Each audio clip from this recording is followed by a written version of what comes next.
स्वागत है आपका हमारे YouTube चैनल पे। कैसे हैं आप लोग? आशा करता हूं आप सब स्वस्थ होंगे। चलिए, कमेंट आ रहे थे कि सर ज्योग्राफी पढ़ाइए, तो मैंने सोचा चलिए ज्योग्राफी स्टार्ट करते हैं। तो ज्योग्राफी ये आपका दो वर्ड से मिलके बना है, जैसे कि आपको दिख रहा होगा। फर्स्ट कौन सा है आपका? जियो, एंड सेकेंड वन ग्राफी।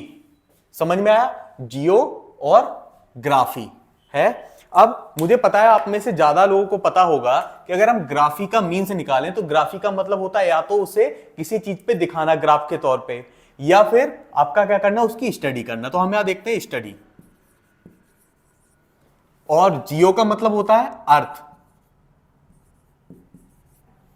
यानी अर्थ की स्टडी आपकी क्या कहलाती है? ज्योग्राफी। अब यहां कुछ लोग कहेंगे कि सर अगर अर्थ की स्टडी आपकी ज्योग्राफी कहलाती है तो हम ज्योग्राफी में प्लैनेट्स को भी तो पढ़ते हैं, सन को भी तो पढ़ते हैं, और क्या पढ़ते हैं? प्लैनेट्स पढ़ते हैं कि नहीं पढ़ते हैं? तो अब इन दोनों को हम इसलिए पढ़ते हैं क्योंकि आपको पता होगा जो हमारी अर्थ है वो निकली भी तो आपसे आपकी किससे है? सन से है। और सेम चीज की अर्थ एक प्लेनेट है, तो हम उसके रिस्पेक्टिव में ये सारी चीजें पढ़ते हैं कि हमारी अर्थ की यूनिवर्स में क्या इंपॉर्टेंस है, या अर्थ हमारी कौन सी पोजीशन होल्ड करती है। समझ में आया?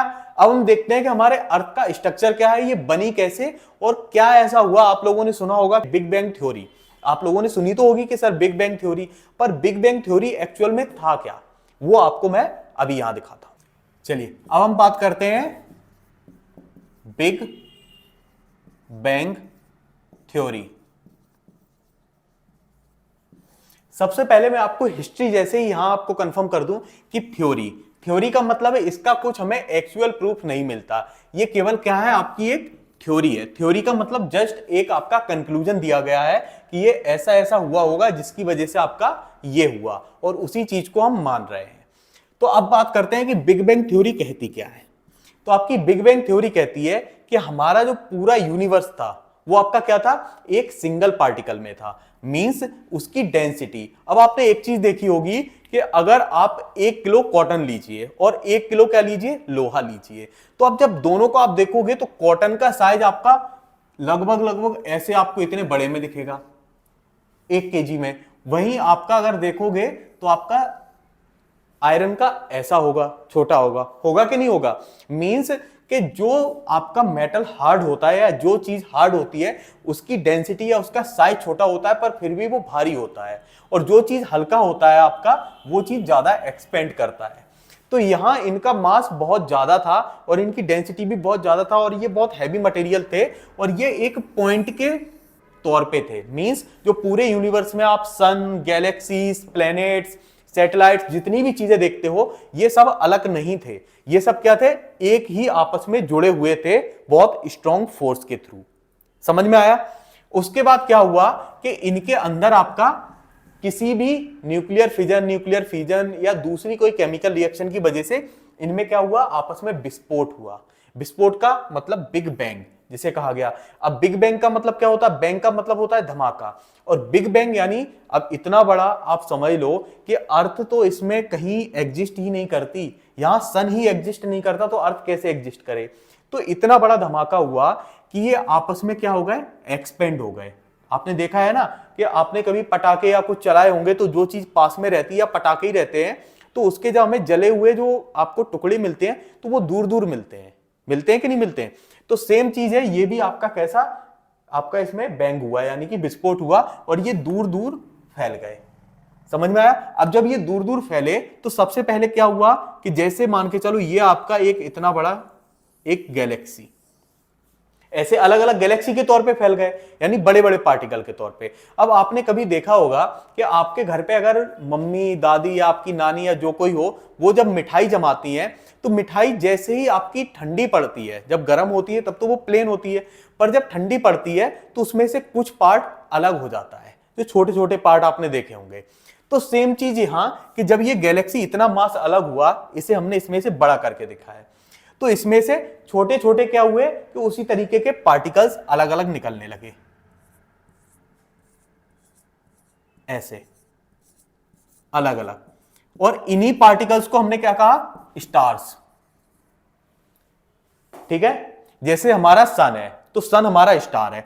अब मान के चलिए यहां हम एक इस स्टार को ले रहे हैं, जैसे स्टार के तौर पे हम अपने सन को ले रहे हैं। अब जब सन अलग हुआ, अब ये जो स्टार्स थे ये इनके चारों तरफ चक्कर लगाते रहे। क्यों चक्कर लगाते रहे? Because of gravitational force. Gravitational force की वजह से ये ऐसे सर्कुलर पार्ट में, और आपको पता है कि अगर कोई चीज मोशन में है आपका यूनिवर्स में, आपके ऊपर स्पेस में, तो वो क्या रहता है? मोशन में ही रहता है, पता है ना आपको। और कोई अगर स्टेबल है तो वो स्टेबल ही रहेगा। तो ये आपके इसके ग्रेविटेशनल फोर्स की वजह से चक्कर लगाते रहे। अब फिर हमने यहां देखा एक छोटे से स्टार को, और इसे हमने नाम दिया सन। तो सेम चीज इसके साथ हुआ कि ये भी जब ठंडा हुआ तो कई सारे इसके भी तो पार्टिकल्स यहां अलग हुए, और इन्हें हमने नाम दिया प्लैनेट्स। क्या नाम दिया हमने? प्लैनेट्स। यानी कि ये छोटे छोटे से ग्रह अलग हुए, और ये आपका क्या था? इसका आपका ग्रेविटेशनल फोर्स, मास ज्यादा था तो ग्रेविटेशनल फोर्स की वजह से ये इसके चक्कर लगाने लगे। अब यहां आपका क्या बन गया? गैलेक्सीज बन गई, स्टार भी बन गए, प्लैनेट्स भी बन गए। अब सेम चीज हुआ प्लैनेट्स का। जैसे हम एक एग्जांपल लेते हैं, ये हमारा अर्थ है, ठीक है, प्लैनेट है। अब ये भी तो ठंडा पड़ा होगा, तो इसमें से भी तो कुछ पार्ट अलग हुआ होगा। तो इसमें से जो पार्ट अलग हुआ वो आपका मून, वो इसके चारों तरफ चक्कर काटने लगा। तो ऐसे जाके आपकी अर्थ का या प्लैनेट्स का या आपके क्या हुआ? आपके यूनिवर्स का फॉर्मेशन हुआ। और ये जो आपकी गैलेक्सीज है ना, ये अभी भी दूर जाती जा रही हैं एक दूसरे से, और इसे ही आपका क्या कहते हैं? Red shift. रेड शिफ्ट, क्योंकि ये आपके क्या होता है, जैसे आपने देखा होगा कि सूरज की जो रोशनी होती है वो सुबह के टाइम भी रेड दिखाई देती है, और शाम को जब सूरज चला जाता है, यानी कि आपका सनसेट हो जाता है, उसके बाद भी हमें रेड दिखाई देती है। दिखाई देती है कि नहीं दिखाई देती? क्यों दिखाई देती है? क्योंकि सनलाइट सबसे ज्यादा दूर तक ट्रेवल करती है, तो उसे वापस रिफ्लेक्ट या वापस लौटने में भी सबसे ज्यादा टाइम लगेगा। समझ में आया? जैसे हम यहां 8 लोग गए, 1 2 3 4 5 6 7, चलो 7 कलर मान लिए, ठीक है, जो आपके होते हैं आपकी सनलाइट में। अब जब ये सबसे दूर तक गए, अब ये वापस हुए, तो सबसे पहले ये जाएगा, फिर ये वापस जाएगा, फिर ये जाएगा, फिर ये जाएगा, फिर ये जाएगा, फिर ये जाएगा, और सबसे लास्ट में ये जाएगा। तो हमें सबसे लास्ट तक ये दिखेगा कि नहीं दिखेगा? तो ऐसे ही जो रेड कलर होता है वो ये माना जाता है कि यूनिवर्स में सबसे लास्ट तक या सबसे ज्यादा दूर तक ट्रेवल करता है। तो ये उस रेड कलर की तरफ ही शिफ्ट होते जा रहे हैं, तो इन्हें ही हम कहते हैं रेड शिफ्ट। तो इसीलिए जो गैलेक्सी है वो एक दूसरे से दूर भागती जा रही है। समझ में आया? अब हम देखते हैं यहां एक इंपॉर्टेंट टॉपिक, हब्बल रूल। अब हब्बल रूल आपका क्या होता है? तो हब्बल रूल आपका कहता है कि अगर ये एक गैलेक्सी है और ये एक गैलेक्सी है, ठीक है, 2 गैलेक्सी है, अगर इन दोनों के आपका बीच की डिस्टेंस है r, और यहां फिर 2 हमने गैलेक्सी ली, यहां है 2r, तो इनकी दूर जाने की स्पीड भी आपकी कितनी होगी? r टाइम्स, और इसकी 2r टाइम्स, यानी इसकी इससे डबल होगी। मींस अगर हम इजी कॉन्सेप्ट में समझें या हिंदी में समझें, तो जो गैलेक्सी जिससे जितना दूर है वो उतनी ही ज्यादा स्पीड से एक दूसरे से दूर भाग रही है।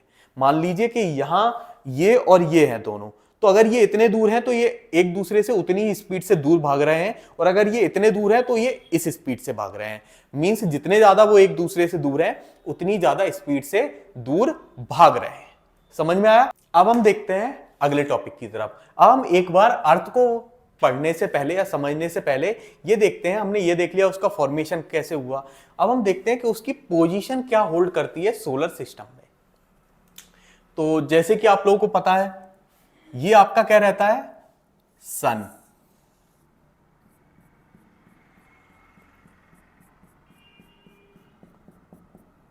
ये आपका हुआ सन।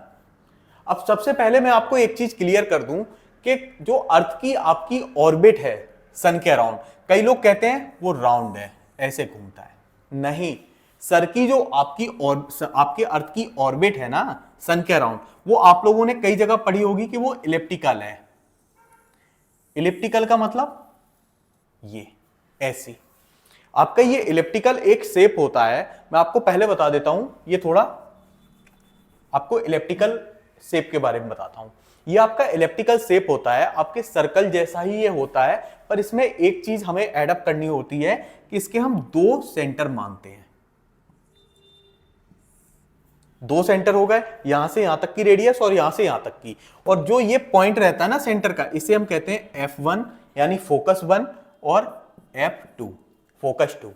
तो आपके जितने भी प्लेनेट हैं वो सब ऑर्बिटल शेप में ही क्या करते हैं, सन के अराउंड रिवॉल्व करते हैं, और जो सन होता है वो आपके या तो F1 पे प्रेजेंट होता है या F2 पे प्रेजेंट होता है। अब आप सर कहोगे ये कैसे हो सकता है कि सर ये F1 पे हो गया, ये F2 पे हो गया। तो ये इसलिए होता है कि अलग अलग प्लेनेट की डिस्टेंस अलग अलग है। तो अब अलग अलग डिस्टेंस से जब वो रिवॉल्व करेंगे तो अलग अलग उनका एक तरीके से, चाहे आप इलेप्टिकल शेप कह लो या सर्कल कह लो, अलग तरीके से बनेगा ना, ऑर्बिट उनका अलग होगा। तो किसी के रिस्पेक्ट में तो आपका सन यहां होता है, किसी की उसके रिस्पेक्ट में, आपके ऑर्बिट के रिस्पेक्ट में, और किसी ऑर्बिट के रिस्पेक्ट में आपका F2 पे होता है। देखिए जैसे ये आपका सन है, ठीक है, ये आपका सन है। अब ये हो गया आपका अर्थ के रिस्पेक्ट में, ये F1 पे है और यहां F2 है, ठीक है। अब मान के चलो आपके किसी की क्या है, ये है ऑर्बिट, तो वो यहां कहां हो गया, F2 पे हो गया और यहां F1 है। समझ में आया कैसे? तो ये आपके इलिप्टिकल शेप होता है, और जो प्लैनेट्स होते हैं वो आपके इसी में इलिप्टिकल वे में आपके चक्कर काटते रहते हैं इसके, और जो आपका सन होता है वो F1 या F2 या किसी भी फोकस पे प्रेजेंट रहता है, ठीक है। वो डिपेंड करता है कि कौन सा प्लेनेट है और उसकी ऑर्बिट कैसी है। यहां तक समझ में आया? अब हम देखते हैं थोड़ा आगे। अब हम देखते हैं अपने प्लैनेट्स को कि सन के रिस्पेक्ट में वो डिस्टेंस के अकॉर्डिंग कौन सी पोजीशन वो होल्ड करते हैं। तो सबसे पहले अगर हम बात करें, ये हमारा क्या है, सन।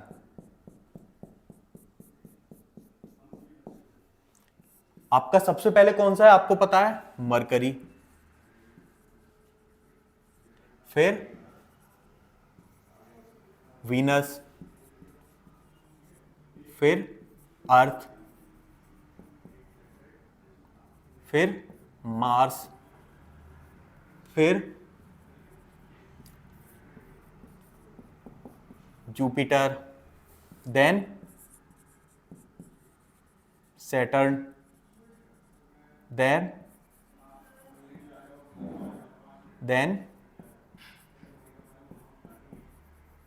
नेपच्यून, ठीक है। ये आपके टोटल 8 प्लेनेट होते हैं। आपके कितने होते हैं, 8 प्लेनेट होते हैं। आपका एक और प्लेनेट था यहां प्लूटो, यहां आपका एक प्लेनेट था प्लूटो, बट 2006 में आपको इसको एक प्लेनेट मानने से क्या कर दिया, मना कर दिया, और इसे किसकी कैटेगरी में रख दिया, आपके ड्वार्फ प्लेनेट, ड्वार्फ प्लैनेट्स की कैटेगरी में इसे रख दिया, क्योंकि ये जो आपका साइज था ना इसका बहुत छोटा था। जो आपका सबसे बड़ा सोलर सिस्टम का मून है ना, ये उससे भी ज्यादा छोटा था। तो यहां क्वेश्चन आता है कि सोलर सिस्टम का सबसे आपका बड़ा मून कौन सा है, तो आपका सोलर सिस्टम का सबसे बड़ा मून है गैनीमेड। कौन सा, गैनीमेड। तो आपको ये याद हुआ। अब यहां हम थोड़ा थोड़ा इनके बारे में यही समझ लेते हैं। जैसे अगर हम बात करें मरकरी की, तो आपका मरकरी क्या है, सबसे फास्टेस्ट रिवॉल्यूशन। अब यहां बात आई रिवॉल्यूशन की, तो मैं आपको दो चीजें बताना चाहूंगा। सबसे पहले रोटेशन, देन रिवॉल्यूशन। आपके जितने भी प्लैनेट्स हैं उनके पास आपकी ये दोनों क्या होती हैं, स्पीड होती हैं, एक रोटेशन एक रिवॉल्यूशन। आपकी रोटेशन क्या होती है, देखिए आप समझिए, मान के चलिए ये आपका क्या है, सन है, ठीक है, और ये आपका क्या है, हमने एक प्लैनेट मान लिया, अर्थ मान लिया, ये आपकी अर्थ है।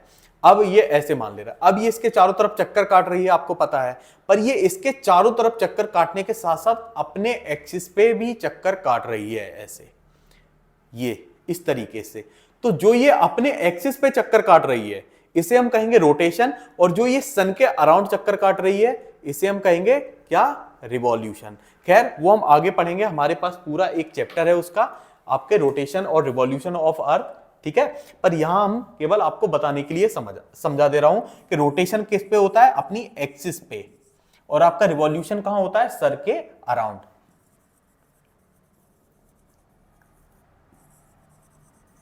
समझ में आया यहां तक? देखो अब इसका क्या है, फास्टेस्ट रिवॉल्यूशन है 88 डेज में, और सबसे आपका स्लोएस्ट रिवॉल्यूशन आपका किसका है, तो आपका नेपच्यून का, क्योंकि ये सबसे ज्यादा दूर है। ऐसे ही आपका जो सबसे ज्यादा ब्राइट आपका वो है प्लेनेट, वो कौन सा है आपका वीनस। सबसे ज्यादा गर्म भी कौन सा है, वीनस है। इसे हम अगले वीडियो में ज्यादा डिटेल में पढ़ेंगे, पर अभी केवल आपको नॉर्मली समझाने के लिए मैं यहां बता रहा हूं। आपका अर्थ तो आपको पता है, ये तो हमें बहुत ज्यादा डिटेल में ही पढ़ना है। मार्स आपको पता है कि इसे रेड प्लेनेट कहते हैं, और हमने सबसे पहला अगर कोई दूसरी प्लेनेट पे अपना एक स्पेसशिप भेजा है तो वो कहां भेजा है, मार्स पे। जुपिटर सबसे बड़ा और हैवी आपका प्लेनेट है, समझ में आया। सैटर्न आपको पता है कि ये सबसे ज्यादा फेमस किसके लिए है, अपनी रिंग्स के लिए, और सबसे ज्यादा मून्स यानी कि सबसे ज्यादा सैटेलाइट आपके किस पे है, सैटर्न पे है। यूरेनस आपका किस लिए फेमस है, क्योंकि ये क्या करता है कि क्लॉकवाइज डायरेक्शन में रोटेट करता है। सारे आपके जो प्लेनेट है वो एंटी क्लॉकवाइज घूमते हैं, पर ये क्लॉकवाइज घूमता है, और इसीलिए ये आपका, अगर आप इसको स्पेस में देखोगे ना, तो ये एक गेंद का लुढ़कता हुआ वर्जन है। यानी जैसे एक गेंद होती है ना, वो लुढ़कती हुई जाती है, ये ऐसे रिवॉल्व करता है। और नेपच्यून आपका सबसे दूर है किससे, सन से। तो इस वे में हम प्लैनेट्स को भी कल अगले अपने टॉपिक में इसमें डिटेल से आराम से एक एक प्लैनेट को पढ़ेंगे, और अपनी फिजिकल ज्योग्राफी जो आपकी जनरल ज्योग्राफी है उसे हम कंप्लीट करेंगे।